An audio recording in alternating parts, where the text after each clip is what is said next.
Everyone, how are you guys? We are discussing non-tariff trade barriers. Koka Manzoor आपकी खिदमत में हाजिर है जी, teacher, trainer and life coach. आप क्वेश्चंस करते हैं, मैसेज करते हैं और मेरी कोशिश होती है कि आपको टाइमली रिप्लाई भी कर दूं। Thank you very much for it. Okay, so hopefully you have seen the last video where we have discuss what is non tariff trade barrier और उसमें हमने VER की बात की थी। ठीक है जी, आज हम बात करेंगे इसके अंदर इम्पोर्ट कोटा। इम्पोर्ट कोटा क्या होता है और इससे किस तरह से गवर्नमेंट जो है वो इंटरनेशनल ट्रेड को रिस्ट्रिक्ट करती है। इम्पोर्ट कोटा क्या होता है जी? It's a direct quantitative restrictions. देखिए, इसको सादा लफ्ज़ों में समझ लें, डेफिनेशन तो आप पढ़ते ही रहेंगे। जब आप इम्पोर्ट कर रहे होते हैं ना मुख्तलिफ चीज़ें बाहर के मुल्क से, तो गवर्नमेंट क्या कर देती है कि अगर गवर्नमेंट ने उस इम्पोर्ट को कम करना है तो एक तो तरीका होता है वो टैक्स लगा दे, वो तो हम नहीं डिस्कस करें, वो तो हम पहले कर चुके हैं। ठीक है जी। दूसरा तरीका, अब उसके लिए जो सबसे इफेक्टिव है वो गवर्नमेंट क्या करती है, गवर्नमेंट कहती है भाईजान ऐसे है कि ठीक है आप ये प्रोडक्ट इंपोर्ट कर लें लेकिन इतनी क्वांटिटी से ज़्यादा आप नहीं कर सकते। मिसाल के तौर पे हम इंपोर्ट कर रहे हैं जी कॉस्मेटिक्स, ठीक है, फ्रांस से। तो गवर्नमेंट कहती है जी आप $10 मिलियन से ज़्यादा वर्थ की कॉस्मेटिक को इंपोर्ट नहीं करेंगे फ्रांस से। ये अपने इंपोर्टर को कह देती है। इसको कहते हैं कोटा। गवर्नमेंट क्या कर देती है, असाइन कर देती है, ख़ास क्वांटिटी फिक्स कर देती है डायरेक्ट और रिस्ट्रिक्ट कर देती है। इस क्वांटिटी से ज़्यादा ये कमोडिटी इस मुल्क से आप इंपोर्ट नहीं करेंगे या एक्सपोर्ट नहीं करेंगे। मोस्टली ये इंपोर्ट की ही बात हो रही होती है। So it put limits on the quantity of a certain products that can be legally imported in a particular country during a particular time frame. ये बाज़ों का टाइम फ्रेम भी होता है कि जी इस साल के लिए या 6 माह तक ऐसे है। ठीक है, समझ आ गई आपको? तो क्या है, it's there is a fixed quota, यानी एक फिक्स्ड अमाउंट होगी, उस क्वांटिटी से कोई भी ज़्यादा एक्सीड नहीं कर सकता। जैसे एग्जांपल आपको नज़र आ रही है, 2 million pound of Swiss cheese can be imported into United state from Switzerland. अब यूएस ने ये किया था कि जी स्विट्ज़रलैंड से आप सिर्फ 2 मिलियन पाउंड की जो चीज़ जो है वो इंपोर्ट कर सकते हैं, कोई भी आप ले सकते हैं। ठीक है, तो मुख्तलिफ गवर्नमेंट्स हैं, आप अपने वेबसाइट पे जाके, गवर्नमेंट की वेबसाइट पे जाके देखें तो उसमें हो सकता है इंपोर्ट कोटा मुख्तलिफ प्रोडक्ट्स का आपको मिल भी जाएगा कि जी किस किस प्रोडक्ट का कितना इंपोर्ट कोटा। वरना जो हमारे जो इदारे हैं, जैसे पाकिस्तान के अंदर SME है, स्मॉल एंड मीडियम एंटरप्राइजेज हैं, इनमें से अगर कोई इंपोर्टर एक्सपोर्टर हैं ये आपको बता सकते हैं। Ministry of planning economic development की वेबसाइट पे आपको पता लग सकता है, ट्रेड एंड कॉमर्स की वेबसाइट पे आपको पता लग सकता है। ठीक है, अब कोटा क्यों इम्पोज किया जाता है, इसकी सादा सी जस्टिफिकेशन तो वही है जो हमने पहले भी दी थी कि जी हम ये चाहते हैं, मींस गवर्नमेंट ये चाहती है कि जो अपनी डोमेस्टिक इंडस्ट्री है उसको प्रोटेक्ट करे। जैसे मैंने कहा कि हम कॉस्मेटिक्स खुद भी बना रहे हैं और वो बाहर से भी इंपोर्ट कर रहे हैं, तो गवर्नमेंट चाहती है जी कॉस्मेटिक इंडस्ट्री हमारी अपनी जो है वो ग्रो करे, चूँकि अपनी क्वालिटी जो है और क्वान्टिटी इतनी अच्छी नहीं है कि जो बाहर की डेवलप कंट्री से कम्पीट करे। तो लोग क्या करते हैं, लोग इम्पोर्टेड गुड्स को प्रेफर करते हैं। तो गवर्नमेंट रिस्ट्रिक्ट कर देती है, तो थोड़ी प्रोडक्ट्स आएंगी वो तो लोग कंज्यूम कर लेंगे और जो बाकी रह जाएंगे फिर लोग लामहला लोकल प्रोडक्ट्स को कंज्यूम करेंगे। तो जब लोकल प्रोडक्ट्स कंज्यूम होगी तो लोकल इंडस्ट्री ग्रो करेगी। तो ये एक बहुत बड़ा रीज़न होता है कोटा इम्पोज करने का।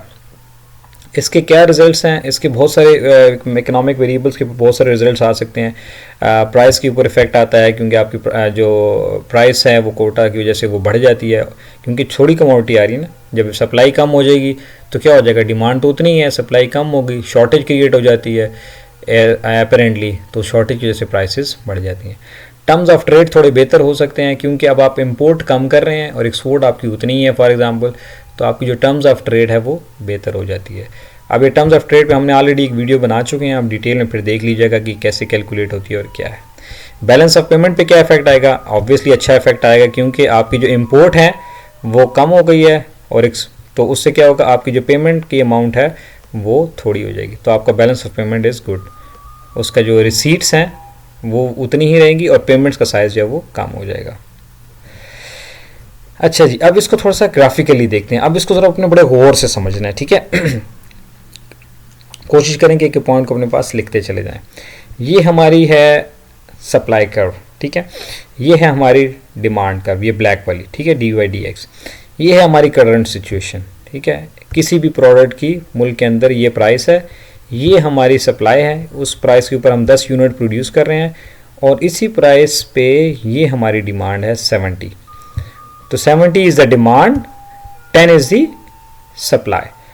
तो क्या हो गया, कितना डिफरेंस आ गया, 60 यूनिट क्या कर रहे हैं हम, इंपोर्ट कर रहे हैं। ठीक है ना, 70 की डिमांड है मुल्क के अंदर, 10 हम टोटल प्रोड्यूस कर पा रहे हैं, तो डिफरेंस कितना है 60 का। तो ये सारा एरिया जो है वो क्या हो रहा है, हम इंपोर्ट कर रहे हैं। अब गवर्नमेंट क्या कह रही है जी, गवर्नमेंट ये चाहती है कि भाईजान ये जो इंपोर्ट है ये तो बहुत ज़्यादा है, इसकी वजह से हमें बहुत सारे पैसे भी देने पड़ते हैं। तो क्या होगा कि हम अपने इंपोर्ट बिल को कम करते हैं। तो हम चाहते हैं कि भाई साहब ये 60 से नीचे आ जाए, कितने पे आ जाए, 30 पर आ जाए। गवर्नमेंट ने क्या कहा जी, गवर्नमेंट कह रही है जी 30 यूनिट आप इंपोर्ट कर सकते हैं, इससे ज़्यादा नहीं। तो क्या होगा, शॉर्टेज क्रिएट हो गई, क्योंकि डिमांड तो 670 की थी। तो अगर 10 हम प्रोड्यूस कर रहे थे तो 30 अगर इंपोर्ट करेंगे तो 40 हो जाएंगे, तो बाकी 30 कहाँ से आएंगे। तो उसकी वजह से क्या होगा, प्राइस जंप कर गई ऊपर। जब प्राइस जंप कर जाएगी ऊपर 2 पर, तो अब जब प्राइस इंक्रीजेस सप्लाई इंक्रीजेस। तो जब चीज़ें महंगी हो गई हैं तो अब प्रोड्यूसर कभी लोकल प्रोड्यूसर जो है वो ज़्यादा प्रोडक्शन करेगा। अब हमारी डोमेस्टिक प्रोडक्शन जो है वो हो गई है 20 यूनिट, क्योंकि उसको प्रॉफिट ज़्यादा नज़र आ रहा है तो ज़्यादा प्रोड्यूस कर रहा है। अब 20 यूनिट प्रोडक्शन हो गई और उधर चूंकि महंगी हो गई ये चीज़ें, तो क्या हो जाएगा, डिमांड कम हो जाएगी 70 से कितने पे, 50 पे। ठीक है, अब क्या हुआ, अब हो गया जनाब 50 is the demand and 20 is the supply. तो कितना गैप है, 30 का। तो ये जो 30 यूनिट्स हैं ये आ रहे हैं इंपोर्ट के, जो गवर्नमेंट ने कोटा फिक्स किया था। तो इस तरह से गवर्नमेंट क्या करती है, 60 से 30 पे आ जाती है। तो इस तरह से ये इफ़ेक्ट करता है ग्राफिकली। ठीक है, अगर आपको क्वेश्चन ऐसे आ जाए कि ग्राफिकली एक्सप्लेन द कोटा, तो आप इसको अच्छे से समझ लें, बस ये graph as it is draw कर लें और जो मैंने एक्सप्लेनेशन दी है इसको आराम से अपने पास लिख लें, उर्दू में, हिंदी में, जैसे भी आपको आसानी है, और फिर उसको आप पेपर में इंग्लिश में आराम से कन्वर्ट कर लीजिएगा। ठीक है, ये जो ब्लू लाइन क्या है ये मैं थोड़ी देर में आपको बताता हूँ, आपको इसमें कन्फ्यूज़ ना हो जाए। तो ये इसकी सारी मैंने एक्सप्लेनेशन यहाँ पर दे दी है। ठीक है, 30 यूनिट्स विल राइज। देखें प्राइस 1 थी, 70 यूनिट हम कंज्यूम कर रहे थे, 10 प्रोड्यूस कर रहे थे, 60 हम इंपोर्ट कर रहे थे। फिर गवर्नमेंट ने 30 का कोटा डाल दिया, तो क्या हो गया, उसकी वजह से 30 यूनिट की शॉर्टेज आ गई। जब शॉर्टेज आ गई तो क्या हुआ, उधर हमने प्राइस बढ़ गई, प्राइस बढ़ने से 20 प्रोडक्शन हो गई और 50 की डिमांड रह गई। तो 30 का डिफरेंस जो है वो इंपोर्ट हो रहा है। सो this is how it works. ठीक है, अब आते हैं जी एक और बात जो मैंने आपको बताया था ब्लू कर्व पे।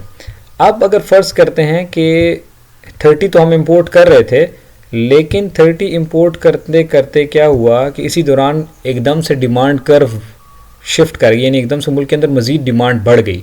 अब क्या होगा, अब ज़रा इसको ग्राफ को दोबारा देखें। अब हम ये पिछली लाइनों को डिस्कस नहीं करते, ठीक है, अब ये ब्लू लाइन को डिस्कस करेंगे। सिचुएशन ये चल रही थी कि $2 या $2 कीमत थी, 20 हम प्रोड्यूस कर रहे थे, 50 हम टोटल डिमांड थी, बाकी का जो 30 यूनिट है वो हम इंपोर्ट कर रहे थे। अब अचानक क्या हुआ, किसी भी वजह से डिमांड जो है वो बढ़ गई। जब डिमांड बढ़ गई क्या हो गया, वो आ गई शिफ्ट होकर ऊपर हो गई डी कर्व। तो जब डिमांड ज़्यादा हुई तो अब क्या हो गई थी, ये आ रही थी 55 यूनिट पे, ये देखें बढ़ गई ना, तो ये 55, उसकी वजह से क्या हो जाएगा, प्राइस मज़ीद बढ़ जाएगी। अब जब प्राइस बढ़ेगी तो प्रोडक्शन कितनी हो जाएगी, ये देखें ये 2.25 प्राइस हो गई। अब इसको अगर हम ये लेकर आए जे डॉट जो आपको नज़र आ रहा है जे डैश, तो अब हमारी प्रोडक्शन जो हो गई वो हो गई 25 यूनिट, 25 यूनिट, जबकि डिमांड कितनी है, डिमांड चूँकि बढ़ गई थी 50 से 55, तो ये 55 इज़ द न्यू डिमांड। तो अब क्या होगा, 55 जो है वो कितनी है, हमारे मुल्क में डिमांड है और 25 क्या है, प्रोडक्शन है। तो क्या हो गया, 30 वही कोटा जो है वो हमारे पास जो गवर्नमेंट ने अलाउ किया है, इस तरह से कोटा फिक्स कर देते। अब उल्टा प्राइस भी बढ़ गई मुल्क के अंदर और क्या हुआ, प्रोडक्शन भी बढ़ गई। तो देखें डोमेस्टिक इंडस्ट्री कैसे ग्रो करती जा रही है, 10 से 20 हुई, 20 से 25 हुई, तो डोमेस्टिक इंडस्ट्री ग्रो कर रही है कोटा की इफ़ेक्टिवनेस की वजह से। और हालांकि वही 30 यूनिट है और साथ साथ आपकी डिमांड भी बढ़ रही है। तो इसको अब देखें क्या हो रहा है, ये हमने दिखाया डोमेस्टिक प्राइस जो है वो 2 से 2.5 पे चली गई, प्रोडक्शन जो है वो 25 यूनिट पे चली गई और डिमांड 55 यूनिट, और वही डिफरेंस जो है 30 यूनिट का। So this is how quota works. अगर टैरिफ होता तो क्या होता, प्राइस तो वही रहती, क्योंकि सिर्फ डिमांड बढ़ी थी, गवर्नमेंट ने तो टैक्स बढ़ाया नहीं था, तो 20 यूनिट प्रोडक्शन रहती। ये देखें, इसको दिखाता हूँ। तो अगर टैरिफ होता, जैसे हमने पिछली वीडियोस में एक्सप्लेन किया था, तो 2 पे 20 थी, अब डिमांड बढ़ के 65 हो गई थी, कोटा तो था नहीं। अगर इन केस कोटा ना होता, सिर्फ टैरिफ होता, तो क्या हो जाएगा, अब 65 में से 20 माइनस करेंगे तो 45 आ जाएंगे। तो अब हमारी इंपोर्ट्स 30 से बढ़कर 45 हो जाती। तो गोया बताना ये चाह रहा हूँ कि in this case quota is more effective than tariff, क्योंकि टैरिफ लगाने से इतना फ़र्क नहीं पड़ता, आपकी इंपोर्ट जो है वो एकदम डिमांड बढ़ने से 30 से 45 यूनिट हो जाती है, यानी जितनी इंपोर्ट बढ़ेंगी उतना इंपोर्ट बिल बढ़ेगा। तो tariff could have not been that much effective. जबकि कोटा से क्या हुआ, वही कोटा 30 यूनिट ही रहा, आपकी प्रोडक्शन भी बढ़ गई, 20 से 25 हो गई, डोमेस्टिक इंडस्ट्री ग्रो करने लगी और आपकी डिमांड भी बढ़ी, लेकिन आपका इंपोर्ट बिल ने वो नहीं बढ़ा। तो this is how it works. तो हम इसको कंपेयर करते हैं। इंपोर्ट कोटा जो क्या करता है, import quota an increase in the demand result the higher domestic production and greater domestic production, higher domestic price and greater domestic production. तो टैरिफ के मुकाबले में कोटा की वजह से क्या होता है, प्रोडक्शन भी बढ़ जाती है और प्राइस भी बढ़ जाती है, लेकिन बहरहाल आपकी इंडस्ट्री ग्रो कर रही होती है। दूसरा फर्क क्या होता है, टैरिफ का इफेक्ट हमें कंफर्म नहीं होता, अनसर्टन होता है। जब गवर्नमेंट टैरिफ लगाती है, टैक्स लगाती है, इसलिए कि जी क्या हो, प्रोडक्ट इंपोर्ट्स कम हो जाएं।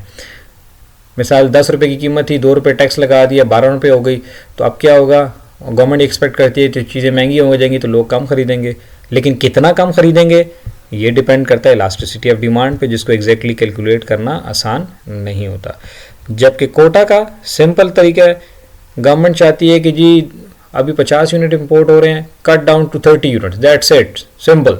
अब 30 यूनिट इंपोर्ट होंगे, तो हमें पता है कि 30 यूनिट का इतना इंपोर्ट बिल बनेगा। जबकि टैरिफ में गवर्नमेंट सिर्फ प्राइस बढ़ा देती है टैक्स लगा के। अब हो सकता है लोग बढ़ी हुई प्राइस पे भी खरीदना शुरू कर दें, अगर गुड लेस इलास्टिक है तो लोग तो फिर भी खरीदेंगे। या बाज़ लोग ट्रेडर क्या करता है, वो अपना प्रॉफिट कम कर देता है और टैरिफ को प्राइस के अंदर एडजस्ट करने के बजाय अपने खर्चे में एडजस्ट कर लेता है, अपने प्रॉफिट में एडजस्ट कर देता है, वो प्राइस बढ़ाते ही नहीं है। तो उस सूरत में तो इंपोर्ट कम ही नहीं होगी या बहुत थोड़ी सी कम होगी। तो कंक्लूजन क्या है, quota is more effective than tariff. So hopefully थोड़ी सी टेक्निकल है, आप इस वीडियो को आराम से देखिए, ग्राफ को स्पेशली दोबारा भी देख सकते हैं ताकि आपको कॉन्सेप्ट अच्छे से समझ आ जाए। कोशिश किया करें कि एक्सप्लेनेशन अपने पास लिख लिया करें, जैसे मैं कहता होता हूँ कि पेंसिल कापी रखें। अच्छी लगे वीडियो, समझ आए तो प्लीज़ शेयर करें, सब्सक्राइब कर लें, किसी और का भी भला हो जाएगा। बहुत शुक्रिया, थैंक यू।